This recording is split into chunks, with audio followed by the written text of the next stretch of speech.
কুনতু আমশি মা রাসূলিল্লাহ, আমি একবার রাসূল সাল্লাল্লাহু আলাইহি ওয়াসাল্লামের সাথে হাঁটছিলাম। ওয়া আলাইহি বুরদুন নাজরানি গলিযুল হাশিয়া, আর রাসূল সাল্লাল্লাহু আলাইহি ওয়াসাল্লামের গায়ে ছিল চাদর। কি ছিল? আপনারা আজকে চাদর গায়ে দিয়ে আসছেন? কেউ আসছেন? অনেকে। এই যে আমরা চাদর গায়ে দেই, আমাদের চাদরের এই পাশে মাঝে মাঝে কিছু ডিজাইন করা থাকে না?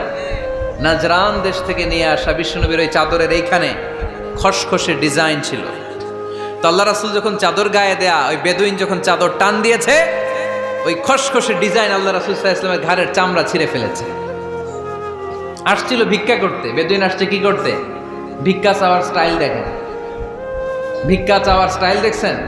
আল্লাহ রাসূল সাল্লাল্লাহু আলাইহি ওয়াসাল্লামের চাদর ধরে এমন টান মেরেছে, ওই খসখসে চাদরের দাগ বিষ্ণু সাল্লাল্লাহু আলাইহি ওয়াসাল্লাম ঘাড়ের মধ্যে বসে ঘাড়ের চামড়া ছিঁড়ে গিয়েছে। বিষ্ণু প্রচন্ড ব্যথা পেয়েছেন, কিন্তু কিছুই বলেন নাই। ফালতাফাতা ইলাইহি রাসূলুল্লাহ, আল্লাহ রাসূল তার দিকে তাকালেন, তাকিয়ে সুম্মা দাহিক, ছোট্ট একটা মুচকি হাসি দিলেন।